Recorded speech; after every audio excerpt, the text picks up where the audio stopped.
अविनाश राय जी जो हमारे chief guest हैं, उनके बारे में मैं थोड़ा सा उनका इंट्रोडक्शन जरूर करवाना चाहूंगी. So our chief guest Avinash Rai Khanna ji, a renowned author and thinker, is currently the vice chairman Indian Red Cross Society and vice president of Bharatiya Janata Party. He has authored more than 4 books and contributes many articles and newspapers on different social issues, and the common features of in all this writing in an appeal to the people to adopt sensitive, harmonious and responsible attitude towards society and humanity. Shri Khanna ji serves as ex-member of Rajya Sabha and was also a member of 14th Lok Sabha of India. He represented the Hoshiarpur constituency of Punjab. He was elected as an MLA from Shankar in 2002 and in 2003. He was also elected as a state president BJP Punjab. Mr. Khanna's whole life consists of regular activities relevant to society and humanity, and I hope this experience and learning will motivate our guidance to contribution for society and humanity, especially at this time of pandemic. So most welcome sir. Shri Avinash Rai ji Khanna से कि वो अपने विचारों को हमारे बीच में थोड़ा सा व्यक्त करें. नमस्कार, धन्यवाद मनीषा जी. मैं समझता हूं कि आज का जो ये टॉपिक है, इस समय में सिविल सोसाइटी का रोल क्या है. आज इंसान को इंसान की जरूरत है और हम लोग किस ढंग से आज के समय में काम कर सकते हैं.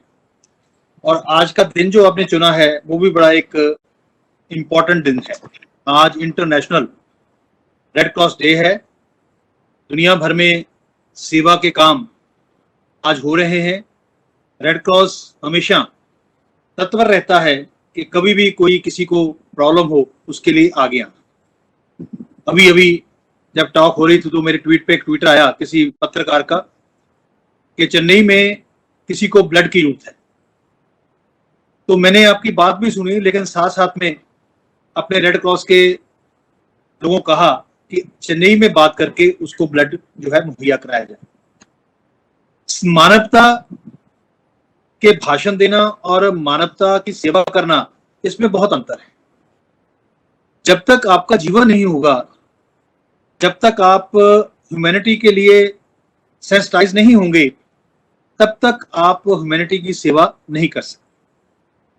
मैं कई बार जब बच्चों से बात करता हूं अपने लेक्चर में या मुझे मौका मिलता है, तो मैं एक सिचुएशन को जो डिस्कस करता हूं वो क्या है कि जब किसी को आप समस्या में देखते हैं तो आपके पास 3 सिचुएशन होती है. पहली, ignore it. Second, report somewhere. Third, help yourself. अगर हम लोग तीसरी सिचुएशन में काम करते हैं, उस समय आपके दिमाग में एक बात होती है कि काश मैं भी अगर इसी समस्या में होता तो उस समय मैं क्या सोचता, समाज के लिए, समाज से मैं अपेक्षा क्या करता. तब जब ऐसा भाव जब पैदा होगा तो डेफिनेटली आप उसकी मदद करोगे. अभी मुझे बहुत खुशी हुई जो आपने ई रिक्शा का उदाहरण दिया. बेचारे ने ई रिक्शा ली, लॉकडाउन लग गया, काम खत्म हो गया और उसके पास 3 सिचुएशन थी. पहली, वो घर में खड़ी कर देता. दूसरी, वो किसी को किराए पे दे देता. तीसरी, जो उसने काम किया वो आपसे कांटेक्ट करके उसने उस ई रिक्शा को सेवा में लगा दिया. जब ऐसा व्यक्ति जो है वो काम करता है तो आप समझिए कि कितना बड़ा मैसेज जो है वो समाज के लिए जाता है. तो ऐसे एग्जाम्पल मैं चाहूंगा कि आप बार बार लोगों के बीच में कोड करें ताकि लोगों को लगे कि काम कोई छोटा बड़ा नहीं होता. काम वही होता है जो समय पर किया जाए, मदद वही होती है जो समय पर दिया जाए. एक बार ना एक समुद्री जहाज डूब रहा था, तो जहाज डूबते डूबते वायरलेस मैसेज दिए. एक नजदीक जहाज था, उसने मैसेज सुना लेकिन वो इलीगल फिशिंग कर रहा था। उसने सोचा कि अगर मैंने मदद की जाके तो मैं तो फिशिंग कर रहा हूं इलीगली, तो फंस जाऊंगा। वो भाग गया। दूसरा जहाज जो कुछ और दूरी पे था, उसने कहा कि ठीक है, अभी रात है, अगर मैं जाऊंगा तो जाते जाते रात को कोई काम नहीं कर पाऊंगा, तो मैं सुबह होते का इंतजार करता हूं, तब मैं जाऊंगा। लेकिन तीसरा जहाज बहुत दूर था और अपने डेस्टिनेशन की तरफ बढ़ रहा था। जैसे उसने वायरलेस पे मैसेज सुना कि जहाज डूब रहा है, उसने इमीडिएटली उस जहाज को टर्न किया अपने को और उस जहाज के पास पहुंच गया और उसके यात्रियों को बचाने की कोशिश की। अब तीन जहाज तीन सिचुएशन में काम करते हैं। एक ने मना कर दिया, दूसरे ने पोस्टपोन कर दिया, लेकिन तीसरे ने होते हुए भी उसका साथ दिया। आप समझ सकते हो कि तीसरे का महत्व क्या है। आज जो सिविल सोसाइटी है, हमारी सोसाइटी है, इसका महत्व क्या है। मैं आपको कुछ उदाहरणें देके इस बात को समझाना चाहूंगा। पहले तो आप टीचर हैं, शिक्षण मंडल इनके पास पड़े हुए लाखों विद्यार्थियों का एक कॉन्टैक्ट नंबर होगा, नहीं होगा तो आज से रखना शुरू कीजिए। उस कॉन्टैक्ट नंबर में बहुत से विद्यार्थी डॉक्टर बने होंगे, बहुत से विद्यार्थी पैरा मेडिकल में होंगे।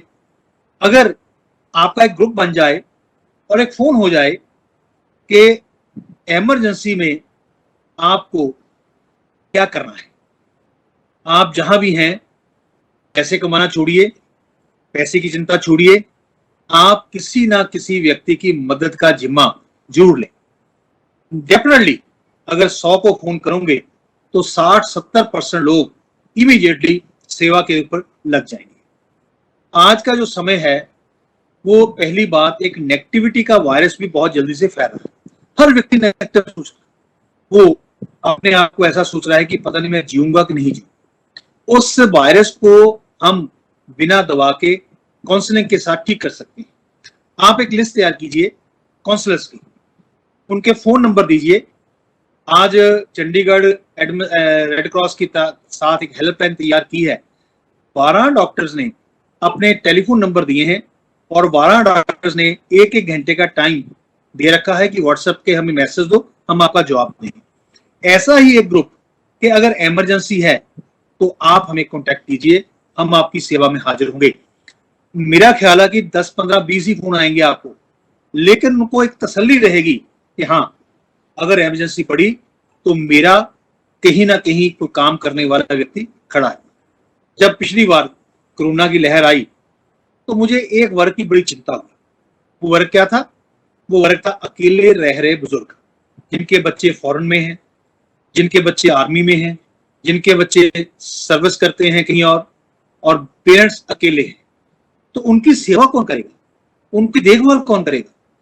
तो मैंने एक आर्टिकल लिखा कि जो अकेले रह रहे बुजुर्ग हैं उनकी देखभाल कौन करेगा। नीचे मैंने अपना कॉन्टैक्ट नंबर दे दिया। आप हैरान होंगे, मुझे 350 कॉल आई।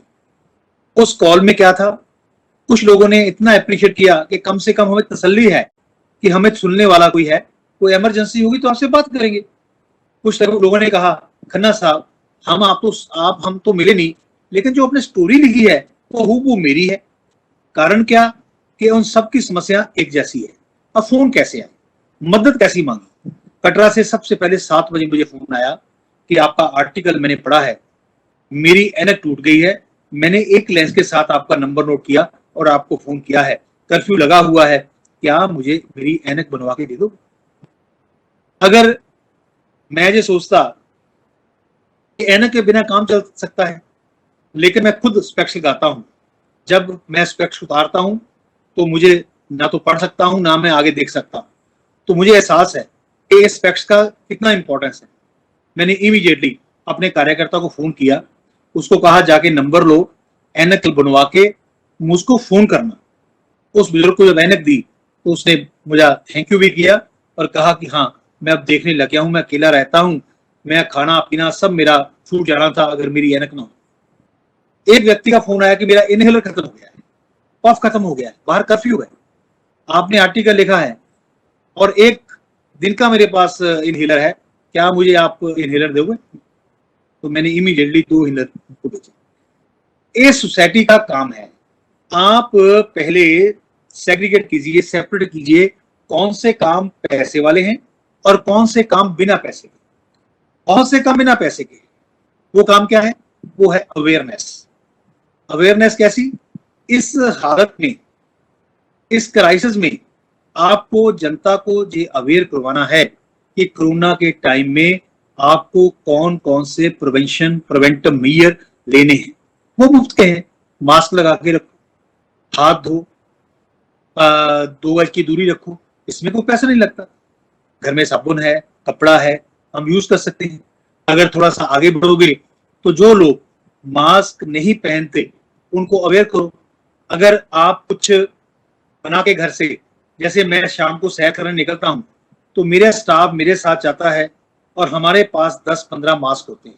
लोगों को रोक के निवेदन करते हैं कि रुकिए, आप भी बचिए, जनता को बचाइए। हम उनके मास्क पहना देते हैं।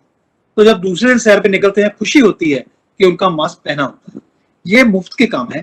पहला काम मैं शिक्षण मंडल से रिक्वेस्ट करूंगा कि आप अवेयरनेस का, दूसरा व्हाट्सएप ग्रुप बनाकर अपने विद्यार्थियों को आइडेंटिफाई करके, उनसे बातचीत करके, उनको जो मेडिकल प्रोफेशन में है उनसे बातचीत करके आप लोग इसको कर सकते हैं।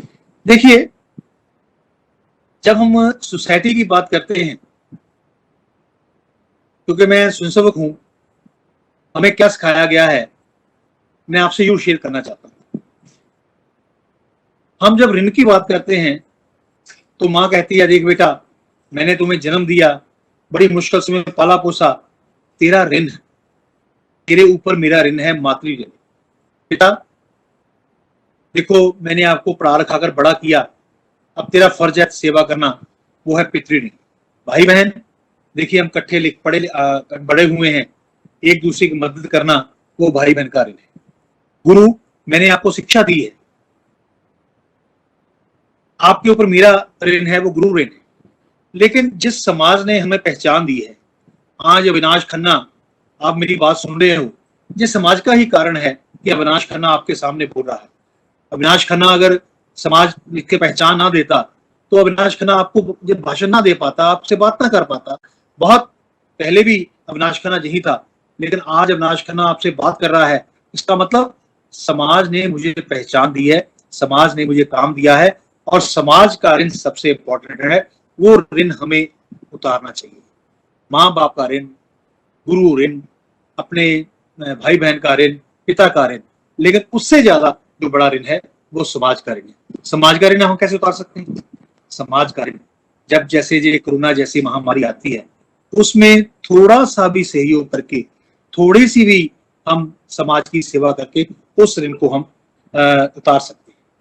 अब देखिए, आपने बहुत जगह देखा होगा, ऑक्सीजन की मारो मार पड़ी हुई है, पेशेंट को बेड नहीं मिल रहे, दवाइयां लोगों ने स्टोर कर रही है। अगर उनको समाज ऋण के बारे में पता होता तो वो एक कालाबाजारी नहीं करते, वो बाहर रखते। देखिए, दवाइयां हैं, कोई बात नहीं, पैसे दे जाना, दवाई ले जाना, ऑक्सीजन है ले जाना, पैसे बाद में दे जाना।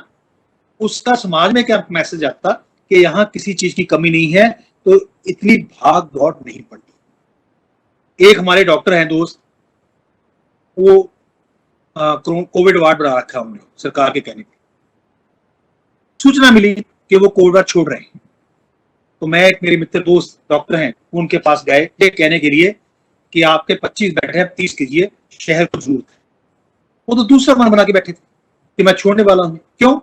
क्योंकि सरकार के नियम, सरकारी अधिकारियों की धौंसबाजी, इन सभी से दुखी होकर उन्हें ऐसा फैसला लिया। उन्होंने मुझे एक बात बताई, खन्ना साहब, आप तो कह रहे हैं कि मैं 30 कर दूं बेड, लेकिन हमारी एडमिनिस्ट्रेशन के साथ मीटिंग हुई, हमने ऑक्सीजन की बात कही, तो डिप्टी कमिश्नर ने कहा कि हम एक नोडल अफसर, ड्रग इंस्पेक्टर को ऑक्सीजन डिस्ट्रीब्यूशन के लिए बिठा रहे हैं। जैसे बढ़ाया, जो सिलेंडर 300 का मिलता था वो 500 में हो गया। मेडिसिन हमारे पास है नहीं, हम भेजते हैं तो ब्लैक में मेडिसिन मिल रही है। आज अगर सामाजिक ऋण की जिम्मेवारी उन लोगों को बताई होती तो कभी ना ऑक्सीजन की जरूरत पड़ती, ना दवाई की जरूरत पड़ती, वो आराम से जैसे पहले मिलती है मिलती। अब जो तीसरी समस्या आने वाली है, मैं उसके लिए शिक्षण मंडल से एक रिक्वेस्ट करूंगा और अपने विद्यार्थियों से आपको निवेदन करना होगा। पहली जो कमी आने वाली है वो ब्लड की आने वाली है, क्योंकि 18 से 45 साल के जो लोग हैं, युवा हैं, वो ही ज्यादा ब्लड डोनेट करते हैं। उनका जैसे वैक्सीनेशन होगा वो कम से कम 1.5-2 महीने का गैप पड़ जाएगा। वैक्सीनेशन के बाद ब्लड वो नहीं दे सकते, दूसरा वैक्सीनेशन आ जाएगा, क्योंकि उनकी भी जान की हमें चिंता है। तो उनको प्रेरित कीजिए कि वैक्सीनेशन लेने से पहले वो ब्लड डोनेट करें। तो मैंने अपील की, मुझे खुशी हुई, सबसे पहले 2 पत्रकार, युवा पत्रकार मेरे पास आए कि खन्ना जी, आपने जो अपील की है, हम वैक्सीनेशन करवाने जा रहे हैं, हम ब्लड डोनेट करते हैं, लेकिन हमारी एक रिक्वेस्ट है कि आप हमारे साथ चलें। तो मैं यहाँ पर पाइक नैया चैरिटेबल ट्रस्ट है, उनका अपना हॉस्पिटल है, ब्लड बैंक बहुत अच्छा चलता है, वहां पर ब्लड डोनेट करने के बाद उनको सर्टिफिकेट मान सम्मान दिया, तब जाकर उन्होंने अपना वैक्सीनेशन कराया। इसलिए शिक्षण मंडल, ये मुफ्त का काम है। एक अपील, व्हाट्सएप ग्रुप पे अपील कि before going for vaccination please donate blood. उससे आप दुनिया का बहुत बड़ा काम कर देंगे।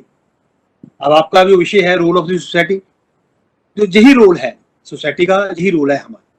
दूसरी बात, जितने कोविड पेशेंट ठीक हुए हैं, आपके संपर्क में हैं, उनके नंबर लेकर आप एक व्हाट्सएप ग्रुप बनाइए कि हम लोग प्लाज्मा डोनेट करने के लिए तैयार हैं, क्योंकि प्लाज्मा जो कोविड पेशेंट ठीक हो गया है उसका ही प्लाज्मा लिया जा सकता है। इसलिए वो भी सूची आपने हमें देनी है, रेड क्रॉस को देनी है, हमें दे दीजिए। आपने अपने पास रखनी है, हॉस्पिटल में देनी है, दे दीजिए। अब मैं 2 बातें आपको बताता हूं। जैसे मैंने प्लाज्मा की अपील की, आज पार्लियामेंट के स्टाफ का मुझे फोन आया, वॉच एंड वार्ड का, कि सर हमने 30 लोगों को आइडेंटिफाई किया है जिनको कोविड हुआ था, उनकी सूची हम अब रेड क्रॉस को देने वाले हैं। उनका ब्लड बैंक डोनेशन कैंप लगना था वैक्सीनेशन से पहले, वो भी लगा रहे हैं। अभी अभी एक मुझे फोन आया कि एक एनजीओ है जो प्लाज्मा डोनेशन के ऊपर काम करती है, वो रेड क्रॉस के साथ मिलकर करना चाहती है, क्योंकि हमारे पास जो पेशेंट होगा वो जेन्युइन पेशेंट होगा। तो इसलिए एक अपील का बहुत बड़ा फर्क पड़ता है, असर पड़ता है। तो कृपया मैं आपसे निवेदन करूंगा कि आप ये अपील कीजिए, और एक अपील और कीजिए। आशा है कि कोई ना कोई मेरी बातों को नोट करता होगा, क्योंकि बाद में आपकी बैठक भी होगी, उसमें आप इस सेमिनार का क्या असर रहा होगा उसकी चिंता भी करेंगे। एक मेडिसिन बैंक, जो दवाइयां पेशेंट की यूज नहीं हुई, पेशेंट ठीक हो गया, वो आपको दे दे, आप अपने पीजीआई में या अपने नजदीकी हॉस्पिटल में देकर किसी ना किसी गरीब का फायदा कर सकते हैं। अब आप सोचोगे, खन्ना साहब आपने इतनी बात बता तो दी, लेकिन इसका लाभ क्या है? इतना बड़ा समाज, 130 करोड़ की पॉपुलेशन, और हमारा छोटा सा काम क्या कुछ पहचान बना पाएगा? उसके लिए मैं हमेशा एक कहानी सुनाता हूं, आपको भी एक कहानी सुना के अपना विषय बंद करूंगा। एक बार एक जंगल में आग लगी हुई थी, सभी लोग उस आग को बुझाने में लगे हुए थे। कोई पानी लेके आ रहा है, कोई रेत लेके आ रहा है, कोई मिट्टी लेके आ रहा है। तो एक चिड़िया उस जंगल की आग के ऊपर उड़ रही है। उसने देखा कि मेरे साथी पशु पक्षी इस जंगल की आग में मर रहे हैं, सड़ रहे हैं, तो मेरा फर्ज बनता है कि मैं इस जंगल की आग को बुझाने का काम करूं। तो चिड़िया थी, वो अपनी चोंच में 2 बूंद पानी लाती, जंगल की आग में फेंक देती। शाम को जब जंगल की आग बुझी तो एक मीटिंग हुई, सभी ने एक दूसरे को शाबाश देनी शुरू की। आप बहुत मिट्टी लाए, आप बहुत पानी लाए, आप बहुत रेत लाए, इस कारण आग बुझी।